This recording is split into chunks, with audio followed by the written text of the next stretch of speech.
사도행전 14장 1절부터 7절까지.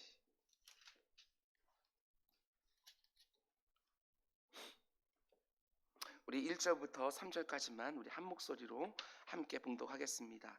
14장 1절부터 3절까지 시작. 이에 이고니온에서 두 사도가 함께 유대인의 회당에 들어가 말하니 유대와 헬라의 허다한 무리가 믿더라. 그러나 순종하지 아니하는 유대인들이 이방인의 마음을 선동하여 형제들에게 악감을 품게 하거늘 두 사도가 오래 있어 주를 힘입어 담대히 말하니 주께서 그들의 손으로 표적과 기사를 행하게 하여 주사 자기 은혜의 말씀을 증언하게 하시니. 아멘. 우리 잠시 기도하겠습니다. 사랑의 주님, 내일 일을 위하여 염려하지 말라고 했습니다. 내일 일은 내일이 염려할 것이고 한날의 괴로움은 그날로 족하다고 주님이 말씀해 주셨습니다. 내 주 아버지 하나님, 어렵고 힘든 시간들을 지나가면서 내일 일을 끌어다가 오늘 염려하지 않게 하여 주시고 오늘 하루하루 아버지 하나님 충성스럽게 주님이 원하시는 일들만 감당하는 우리 모두가 될 수 있도록 인도하여 주시옵소서. 오늘 우리에게 일용할 것들을 하나님께서 공급해 주실 것을 분명히 믿고 아버지 하늘로부터 공급받아서 살아간다는 것이 무엇인지 그 어느 때보다도 분명하게 확인하는 하루하루가 될 수 있도록 인도하여 주옵소서. 말씀을 드리려고 합니다. 주님, 오늘 이 새벽에도 말씀하여 주시고 그 말씀 붙들고 오늘도 승리하는 모든 주의 백성들 되게 하여 주옵소서.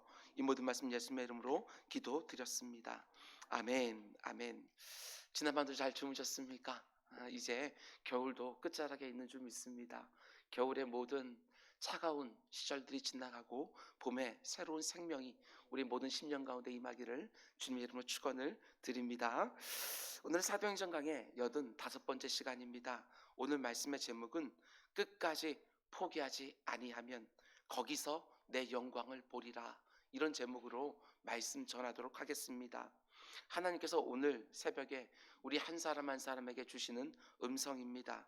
끝까지 포기하지 않고 끝까지 물러서지 아니하고 그 자리를 지키고 버티고 견뎌내면 바로 그 자리에서 내 영광을 보리라, 이런 제목으로 말씀 전하도록 하겠습니다. 우리는 지금 사도 바울의 1차 전도 여행을 함께 묵상하고 있는데 어제서부터 이고니온이라는 도시에서 복음을 전하는 사도 바울의 모습을 함께 우리는 보고 있습니다. 본문 2절 말씀을 보시기 바랍니다. 그러나 순종하지 아니하는 유대인들이 이방인들의 마음을 선동하여 형제들에게 악감을 품게 하거늘. 2절에서 이 유대인들을 가리켜서 이렇게 표현하지요. 순종하지 아니하는 유대인들. 그런데 바로 앞에 있는 1절 맨 마지막 부분을 보면 이렇게 되어 있습니다. 유대와 헬라의 허다한 무리가 믿더라. 1절과 2절은 서로 대조가 되는 구절인데 1절에서는 순종하지 아니하는 유대인들, 2절에서는 믿은 유대인들, 이렇게 대조가 되는 것입니다. 그런 면에서 보게 되어지면 믿는 것과 순종하는 것, 믿지 않는 것과 순종하지 않는 것, 이것을 동일하게 보고 있다는 것입니다. 그렇습니다. 성경은 믿음과 순종을 따로 구분하지 않습니다. 믿으면 순종하는 것이고 믿지 못하면 순종하지 못하는 것입니다. 믿음과 행위를 구분해서 생각하려고 하는 것은 후대 사람들이 교리 다툼으로 촉발된 것이지 성경은 절대로 믿음과 행위를 따로 떼어서 생각하지 않는다는 것입니다. 우리가 잘 아는 야고보서는 분명히 말하지요. 행함이 없는 믿음, 순종이 없는 믿음은 그 자체가 죽은 믿음이라. 하나님의 말씀을 온전히 믿는 사람은 그 말씀에 온전히 순종하는 것이고, 뒤집어서 말하면 아무리 그 말씀을 믿는다고 입으로 고백한다 할지라도 그 말씀에 손발로 순종하지 않고 있다면 사실 그 말씀을 온전히 믿는 것은 아니라는 것이지요. 우리가 잘 아는 히브리서 11장은 믿음장이라는 별명이 붙어 있습니다. 그런데 우리 속에 있는 믿음만 말하는 장이 아니라 믿기에 일정한 행동으로 나타났던 것들을 소개해주는 장입니다. 믿음과 행위, 믿음과 순종이 서로 붙어 있지요. 믿음으로 노아는 이 땅에 큰 비가 온다고, 그러니까 큰 방주를 지으라는 하나님 말씀에 순종했습니다. 도저히 믿을 수가 없는 하나님의 말씀이었지요. 그런데 믿으니까 무려 120년 동안이나 미쳤다는 소리를 들으면서 방주를 지은 것이지요. 믿음으로 아브라함은 본토 친척 아비집을 떠나서 내가 지시한 곳으로 가라고, 어디로 가라고 정확하게 말씀해 주시도 않았습니다. 그런데 말씀에 순종하면 아들을 주겠다고, 너를 복으로 삼겠다고, 하나님의 그 말씀을 온전히 믿으니까 모든 것을 뒤로하고 실제로 순종하여 떠난 것이지요. 하나님의 말씀을 정말 믿으면 그 말씀에 순종하게 되어 있습니다. 정확하게 말하면 믿음만큼만 순종할 수가 있는 것입니다. 동전의 양면과도 같습니다. 믿음과 순종, 믿음과 행위는 따로따로가 아니라 하나로 묶여 있는 것이지요. 하나님 향한 나의 믿음이 진실하다는 것을 단지 입술의 고백으로만 드리는 것이 아니라 점점점 더 많은 영역에서 삶으로, 행위로, 순종으로 드러내는 우리 모두가 되기를 주님의 이름으로 축원을 드립니다. 그럼 두 번째로 사도 바울이 전하는 복음을 믿지 않은 유대인들이 또 어떻게 했다고 말하고 있습니까? 2절 말씀 보면 순종하지 아니하는 유대인들이, 복음을 믿지 아니하는 유대인들이 이방인들의 마음을 선동하여 형제들에게 악감을 품게 했다, 이렇게 말을 합니다.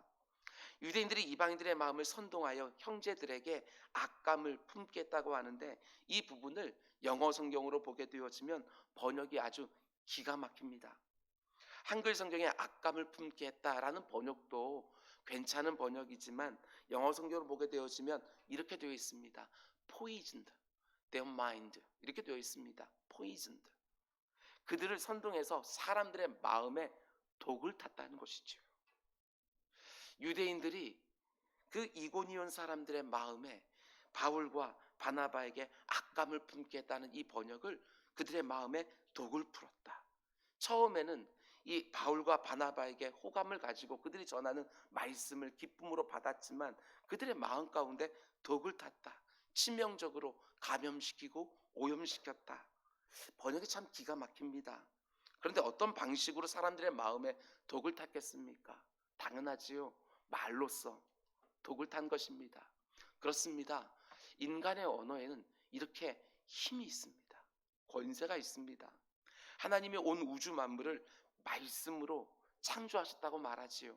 그런데 그 하나님의 형상대로 우리 인간을 창조했다고 또한 말합니다. 그렇기 때문에 우리들의 말에도 엄청난 힘이 있고 권세가 있습니다. 말로 사람을 죽이기도 하고 살리기도 합니다.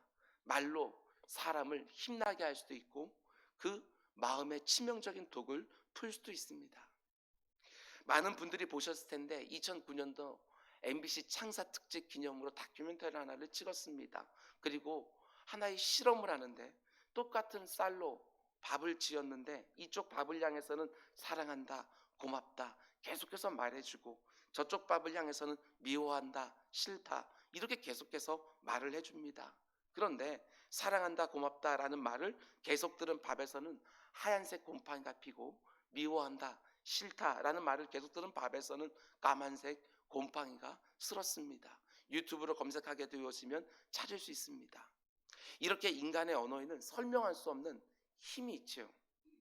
인간의 언어로 누군가의 마음에 포이즌, 독을 풀 수 있습니다. 내 입술에서 나는 말로 그 사람의 마음을 심각하게 해할 수 있는 독을 풀 수 있다. 우리 잘 들으셔야 됩니다. 내 입에서 나오는 말 한마디 한마디가 누군가의 마음에 독을 뿌리는 것 같은 역할을 얼마든지 할 수 있다는 것입니다.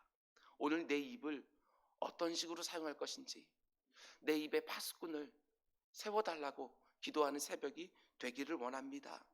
오늘 본문에서 바울과 바나바를 향하여 악감을 품게 했던 유대인들의 말 한마디 한마디가 얼마든지 오늘 우리 가정에서도, 일터에서도, 교회 안에서도 행해질 수 있다는 것입니다. 내 사랑하는 사람들의 그 마음에 독을 푸시겠습니까? 아니면 오늘 하루 힘나게 하시겠습니까? 다른 사람의 마음에 독을 뿌리는 일에 우리의 입술이 쓰임받지 않기를 원합니다. 아무리 누군가가 독을 풀어놓은 마음이라 할지라도 여러분을 만나면, 여러분과 교제하기 시작하면 그 마음이 해독되는 역사, 이게 있어야지요. 내가 만나는 사람들의 마음속에 치유와 소망과 응원을 뿌리는 일에 쓰임받는 우리들의 입술이 될 수 있기를 주님의 이름으로 축원을 드립니다. 그럼 이제 세 번째로 2절 말씀을 다시 보면 유대인들이 이고니온 사람들을 선동했다고 말을 합니다. 우리가 월요일날 새벽에 묵상했던 것처럼 이 선동이라는 것이 굳이 괴벨스를 언급하지 않는다 할지라도 얼마나 위험한지 모릅니다. 선동하는 시대이지요. 중심을 잡지 않으면 좌로나 우로나 치우치기가 너무나 쉽다는 것입니다. 그런데 우리가 앞으로 보겠지만 밑으로 내려가서 19절 말씀을 보시기를 바랍니다. 14장 19절, 유대인들이 안디옥과 이고니온에서 와서 무리를 충동하니, 이렇게 되어 있습니다. 여기 보면 무리를 충동했다는 표현이 나오지요. 2절을 보면 선동이라는 단어가 나오고 19절을 보면 충동이라는 단어가 나옵니다.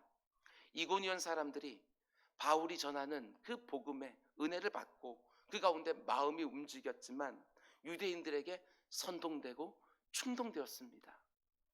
선동하고 충동질하는 사람은 분명히 악한 것이지만 선동되고 충동질 당하는 사람은 무지한 것입니다. 어리석은 것이지요. 분별력이 없어서 선동되고 충동이 되는 것입니다. 그런데 3절 말씀 보면 사도 바울과 바나바는 어떻게 되었다고 말을 하느냐. 3절, 두 사도가 오래 있어 주를 힘입어 담대히 말하니. 여기 보면 주를 힘입어 라는 표현이 나옵니다. 이 표현을 헬라어로 직역하게 되어지면 주님께 감동되어, 이런 뜻입니다.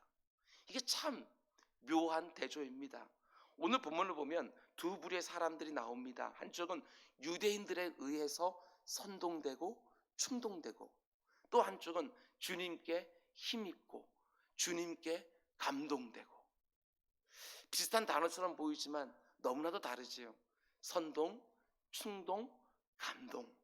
그치요? 사람에 의해서 선동되고 충동되어 살아가는 사람들이 있습니다.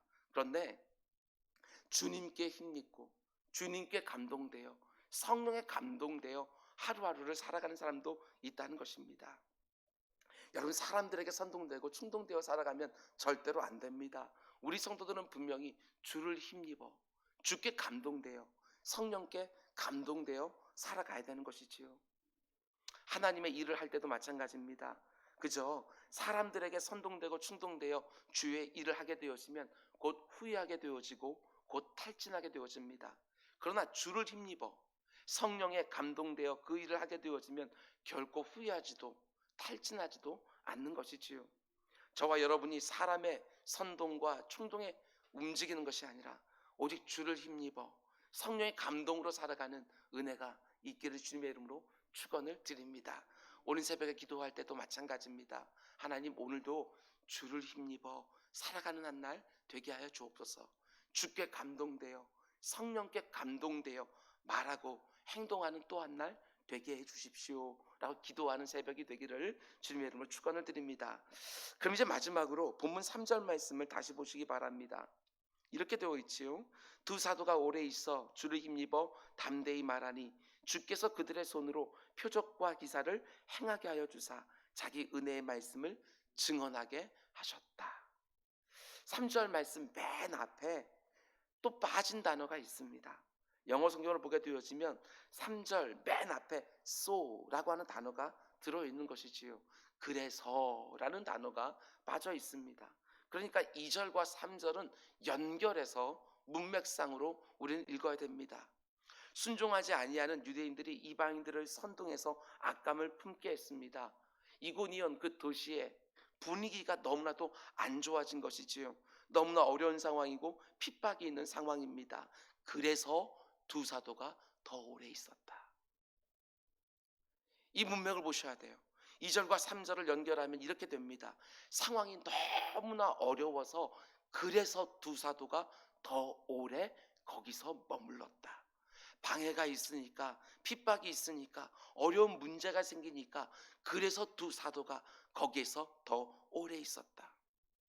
저는 이게 너무나 은혜가 되었습니다. 상황이 너무나 어려워지니까 사람들이 자기들에게 악감을 품으니까 포기한 것이 아니라, 물러선 것이 아니라, 그것을 떠난 것이 아니라 그래서 더 오래 머물렀다. 그래서 사도 바울과 바나바는 오직 주를 더 힘입어 더 담대하게 복음을 증거했다. 그랬더니 어떤 일이 벌어졌다고 얘기합니까? 3절 중반부를 보면 주께서 그들의 손으로 표적과 기사를 이고니온에서 행하게 하셨다. 표적과 기사를 행하게 해주셨다고, 하나님의 능력과 영광을 그곳에서 보여주셨다고 이렇게 말을 합니다. 그럼 생각해 보셔요. 만약에 방해가 있다고 금방 그곳을 떠나버렸다면 표적과 기사가 일어났겠습니까? 일어나지 않았을 것입니다. 그냥 실패하고 이고니온을 떠났겠지요. 그런데 박해가 있었지만 그래서 오히려 더 그곳에 머무르고 버티고 견디니까, 그래서 주를 더 힘입어 성령에 감동되어서 더 기도하며 더 인내하면서 복음을 더 담대하게 전하니까 주께서 그들의 손으로 표적과 기사를 행하게 해주셨다. 주의 은혜의 말씀을 계속해서 전하게 해주셨다는 것이지요. 너무나 중요한 말씀입니다. 여러분, 기적과 표적이 언제 나타났습니까? 인내할 때 나타났습니다. 핍박과 박해를 견디고 버티면서 주의 손을 힘입어서 주의 일을 계속해서 감당할 때 그곳에 하나님의 역사가, 영광이 드러났습니다. 혹시 우리 가운데 주님이 원하시는 일을 하다가 너무나 힘들고 지치고 어려워서 포기하려고 하는 분이 계십니까? 오늘 하나님이 우리에게 주시는 음성이 있습니다. 아무개야, 포기하지 마라.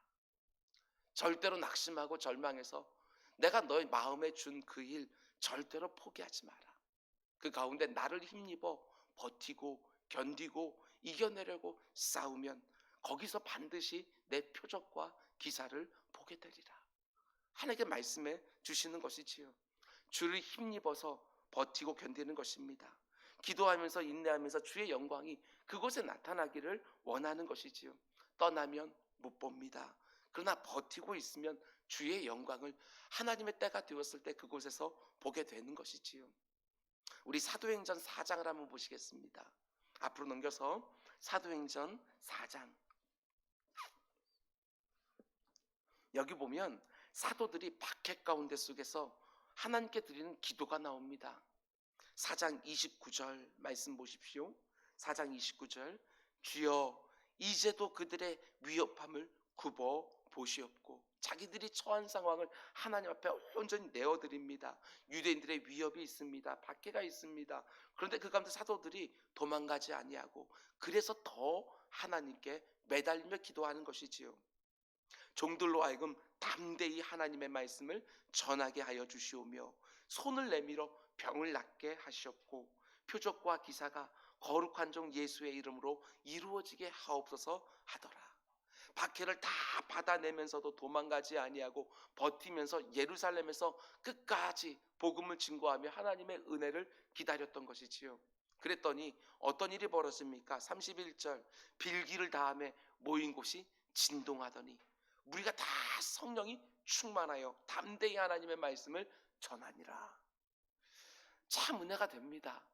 여기 보면 기도했더니 박해가 다 사라졌다 이렇게 말하지 않습니다. 기도했더니 하나님이 자신의 영광을 보여주십니다.